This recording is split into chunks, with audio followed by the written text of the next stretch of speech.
Welcome back to Podiatry Marketing. I'm your host, Jim McDannald.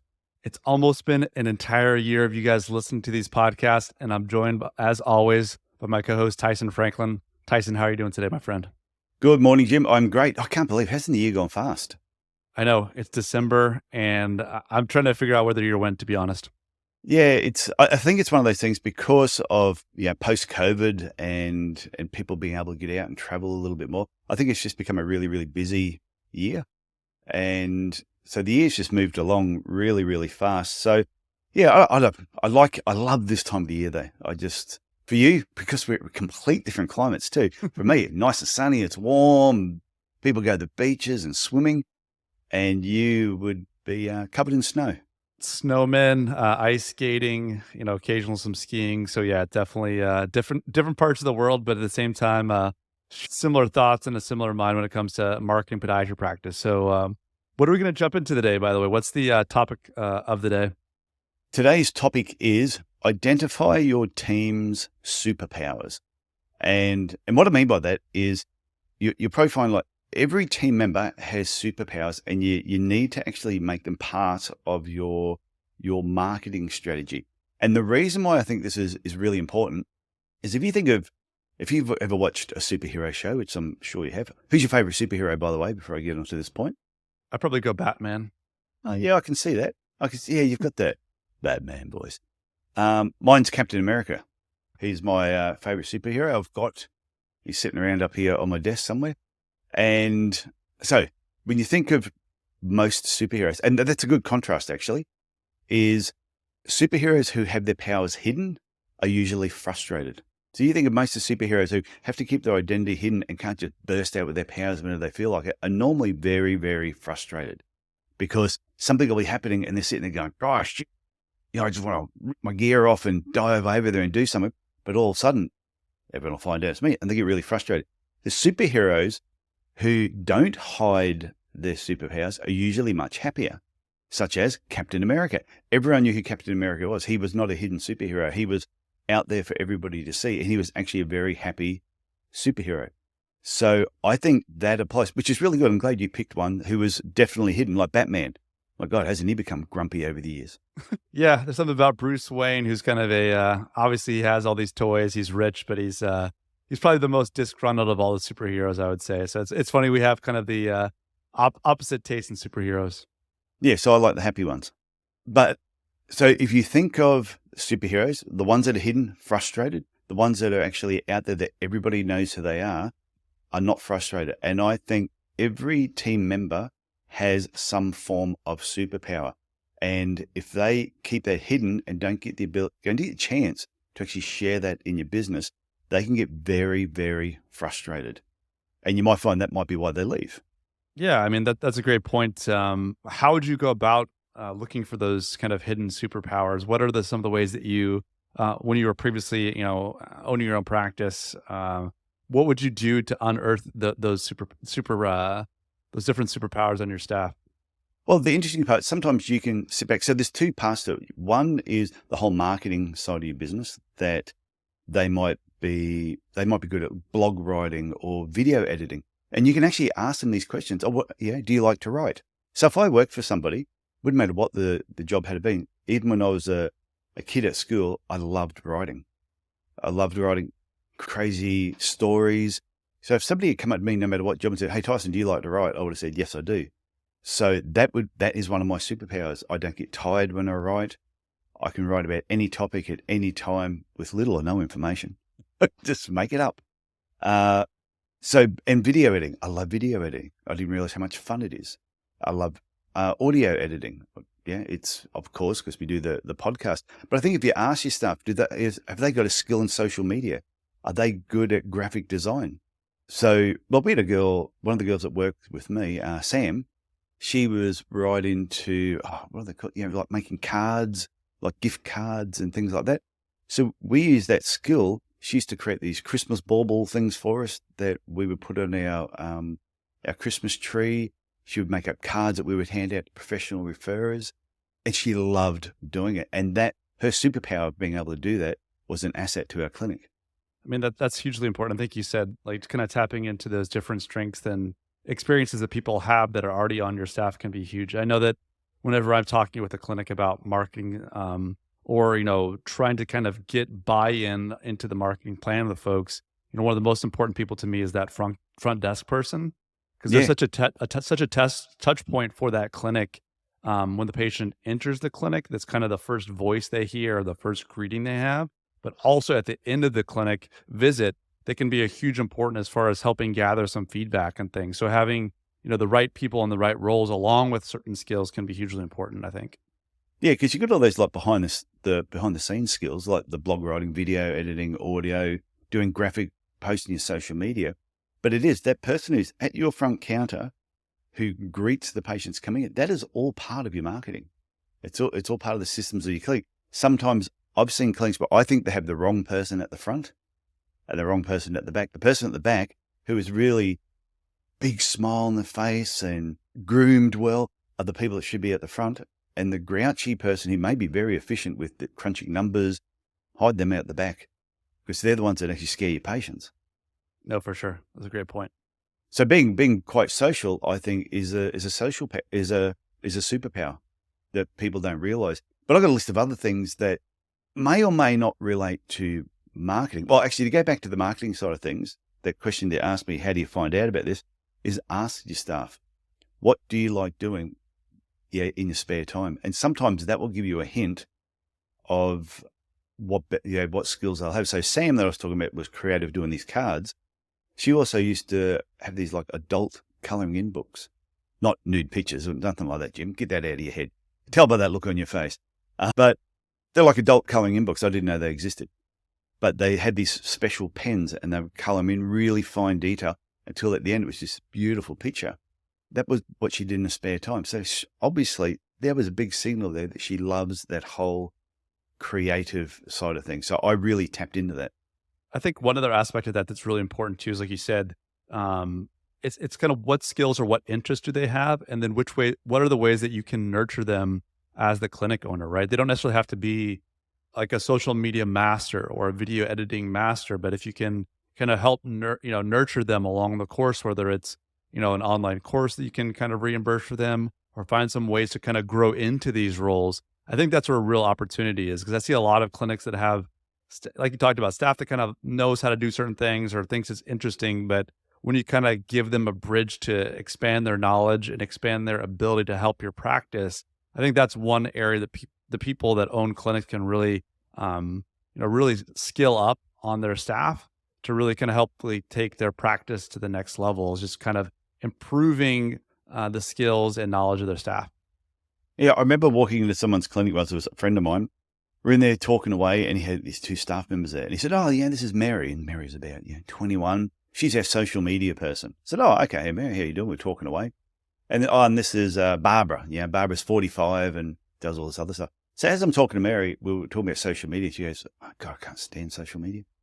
I said, "What do you mean?" She goes, "I hate it." She goes, I avoid it like the plague in my personal life. I've never been a fan of it." I said, "But you're the social media person for the clinic." "Oh, you gave it to me because I'm the youngest." So he just assumed because they were young that they were all over social media. Whereas Barbara, the 45-year-old, she spent half her life on outside of work. She was always on social media, using the platforms, shooting her own videos, posting them up there for friends, putting up recipes. And I said to my friend, Barbara needs to be your social media person, not the other person. And as soon as he made that switch, I went, he made the role fit who they were. No, it makes total sense. Which is why I think you just got to ask them the questions. But there's other things in your business which I think are superpowers that not necessarily marketing, but I still think fit in there. One could be you might have a particular podiatrist that may be better at presenting treatment plans, for example. Now, how you present a treatment plan to me is part of your communication, part of your marketing. So you may have someone who's just, that is their superpower. They're really good at presenting treatment plans. Now, can they teach that superpower to somebody else? I always think if you've got someone that's got a really good skill, it's really important that we all learn from each other as well. So if somebody's good at video editing, instead of just only one person in your business being really good at that, over a period of time, I think you should get them to try and help a bit of a skill transfer to some other people. So if that person leaves, you're not left in the lurch. Well, I've got 15 videos here unedited. And now everyone's just sitting around looking at each other, and the videos never get posted. No, that's a great point. I think another aspect of that too is practice promotion or public speaking. Maybe you Yeah. have maybe you have an associate who is on a debate team or just is very comfortable.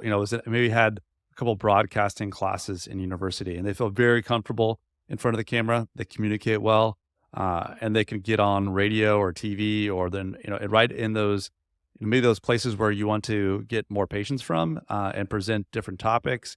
And then, like you said, it's not about them just going out and doing those things, but if you have other associates or other people on staff that could learn from that person, it could, glean some of that confidence, some of those best practices about how to speak in public or in front of a camera or on a microphone.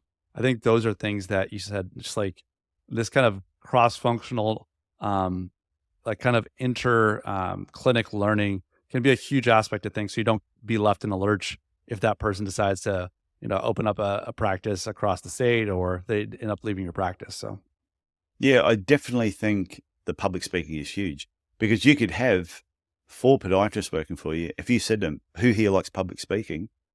There might be 3 that just do not like it. And you got one who is an absolute natural at doing it. So when I think of my daughter, for example, and I was telling her about going through high school, primary school, high school, university, never getting up, doing a talk, petrified to do public speaking. And she just looks at me and goes, why? It's not going to kill you.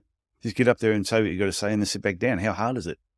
So someone like her working in a business, and you've got the owners of the business who don't like public speaking, well, straight away, if you've employed someone who loves public speaking, who has no fear of it, that is a massive asset to the business. no, for sure. That voice out there in the community, speaking to the people and being visible is a huge, huge benefit to the practice. So a couple of other things that I think are superpowers that are probably overlooked could be, even to the point of dealing with difficult patients. You have a patient that is a little bit difficult, and you may have someone in your team who has that skill, that knows how to talk someone down off the cliff. Or when emotions are high, they just have that mannerism that is really good. So if you've got someone like that represents your clinic, and then there is a bit of an issue, is make sure that person is involved in that. And you get somebody else who, say, could be like me, who could sometimes be a little bit hot-headed. I'm the last person you want negotiating with terrorists. I mean, you seem pretty level-headed to me. I'm not, I guess I've stayed mostly on your good side, so I don't know what would happen if I tend over to the other side and get on your last nerve. But I think it's a good point, though, because I think there are times, different people handle stress in different ways. Some people get very defensive, some people get combative, but other people are able to kind of maintain their calm, see the kind of the situation from the other person's point of view, and maybe not necessarily like cave into that person, but at the same time, make that person, that difficult patient, feel like they've been heard. Sometimes that's all they want. They just want someone to listen to them. But it can be difficult, right? If they're blaming or they're kind of being extremely negative towards you, to really like be able to listen to them at the same time is not an easy skill or task to pick up on. So I think you said, like, having either working on yourself, but also having someone on your staff who is kind of the go-to person to deal with. I know that sometimes people will get a negative review, right? And, how do we deal with this? It's, like a 4-alarm fire. But it's one of those things where if you just address it head on, you keep a cool, collected manner about yourself, don't get too defensive, not cave, but also listen to them. It can make a huge difference between, what's kind of devolves into kind of something that's settled very peacefully and calmly versus a potential lawsuit or issues like that. I remember my wife was our go-to person for, if somebody was upset about something. She was just beautiful mannerism, big smile. Everybody loved her. So we would direct all problems to her. And I remember one particular day, her coming out, just she's lost it. And I'm like, my God, if they were able to push her buttons and get her all fired up. And I remember her coming in after, and she goes, "You are so glad that you did not have to deal with them. The police would have been called." They said that was just so unreasonable. But I think another superpower that some people have that other people don't is recommending and selling retail products in your business. If you have a business that has a large retail side of things, it may even have a large number of footwear in your clinic. You can have certain team members that are just naturally gifted at being able to talk to someone off the street, especially footwear. that comes in, finds out what their needs are, be able to fit something, and sell them a pair of shoes, and then also the shoe care products that go with it, and maybe a second pair of shoes. Some people are just naturally better at doing it, and it's not that you're trying to sell something that people don't need. They just have a mannerism and a way of actually doing it. If you've got someone like that in your team, tap into it and make sure you've got them in the right position.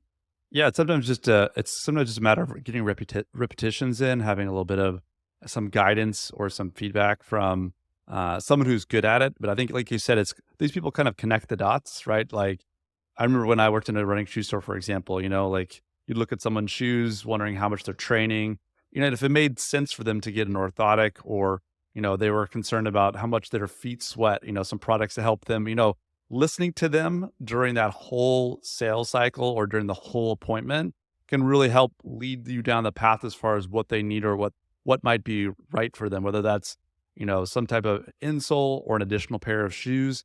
It's really listening to the person and kind of putting those options in front of them in a timely and helpful manner. Is that, if you're doing it that way, it feels less like a sale and more like you're just providing more options to the patient. And I think if you go right back to the beginning of when you're first interviewing the new team member, is asking the right questions and really digging into their work history and what they've done before, prior to, say it was a podiatrist going to employ, prior to them even starting podiatry. What did they do through high school as part-time jobs? What did they do when they were at university? Then, once they've graduated, they're a podiatrist. But what do they do in their spare time? What do they do on weekends? These are really important keys to find out what they like doing. So you may have a newsletter, for example.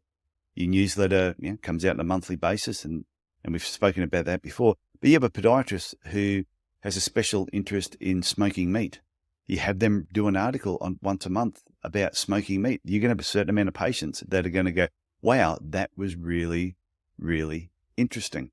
To me, that's being able to smoke meat. That is now a superpower of that podiatrist, that you can use that in your business as part of your newsletter. Then you have another one of your receptionists, or it could be another podiatrist who's awesome at putting newsletters together. He's quite creative, can make things look good. You start bringing these superpowers together, and next minute you've got the Fantastic Four, who once again did not hide their superpowers and were all happy. I would probably go with the Avengers, but if Fantastic Four is a solid group as well. But they are a solid group. I love the Fantastic Four. I didn't realize. I remember when we got color TV, and everyone's going, "My God, you were around before color TV." Yes, I was. I remember when we got color TV, and the first TV show I saw that I used to watch in black and white all the time and went to color was the Fantastic Four. One, I didn't know they were blue, and I didn't realize that Ben, the rock guy, was orange. It blew me away. Yeah. And they had No, I nothing. mean, But anyway. Now the teamwork aspect of things that really helps multiply, like you said, kind of making that personal connection with the smoked meat. Also, like having people with those different skills, blog writing, newsletters, and just kind of combining those superpowers together can really help multiply productivity and just opportunities for your practice. Well, it's even, you might have a patient comes in that has a young child, a baby, and the baby's not settled. If you've got a team member who is fantastic with little kids or fantastic with babies, that is a massive superpower. That they can have a baby crying, they just hold the baby, oh yeah, you'll be okay. And all of a sudden the baby settles down, and you can see the look on the patient's face, like, I've come to the right place, because these people actually care about my children or keeping them entertained. So I think it's just such an important thing. Dig down into your team, find out all the superpowers, and then create this massive team, whether they're the Avengers, the Fantastic Four. Who's the other mob? There's the Avengers. The Avengers DC, or is that Marvel? I think it's DC, but I'm not a Oh, yeah, it must be DC. I'm not is a comic Batman book guy, part though. of it? Is Batman part of it? He's in DC, but yeah, like I'm not a big comic book nerd. I don't know all of it. So some of the listeners might correct me, but I'm pretty sure those two are DC. Yeah, I told you, because my clinic used to be. This is why we tapped into the whole superhero. It's because my clinic was themed with superheroes. There you go. So instead of having consultation room 1, 2, 3, 4, 5, we had Superman room, Spider-Man room, and each room was slightly themed with each of those characters. And our orthotic lab was Professor X.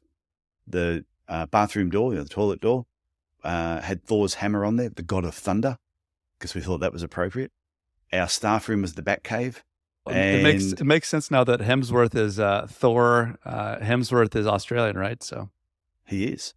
And my wife's office was Wonder Woman. And my office, because the patients didn't really see too much, was the Invisible Man. there you go.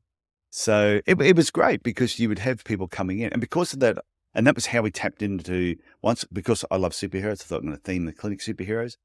And then they started tapping on what are the superpowers of my staff? And we sort of built on it from there.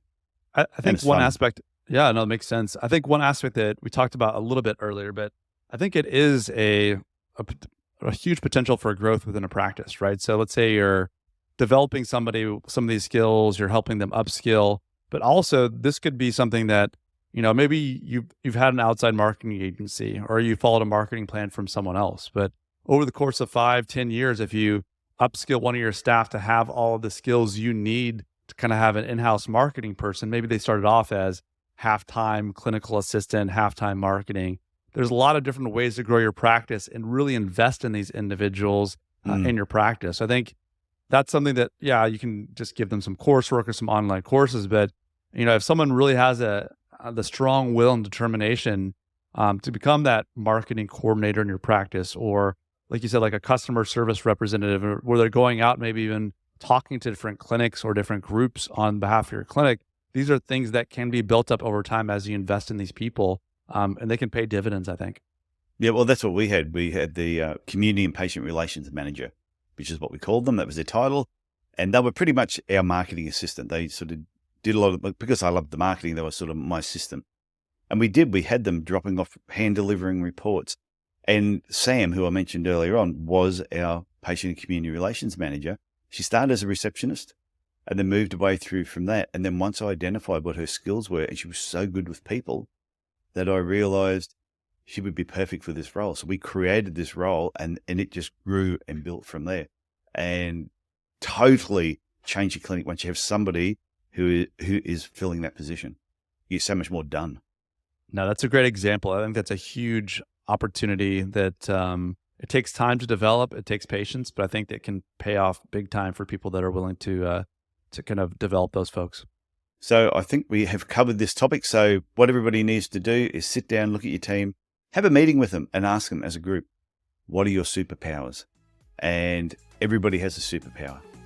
If someone says, I don't have any, then they probably shouldn't be part of your team.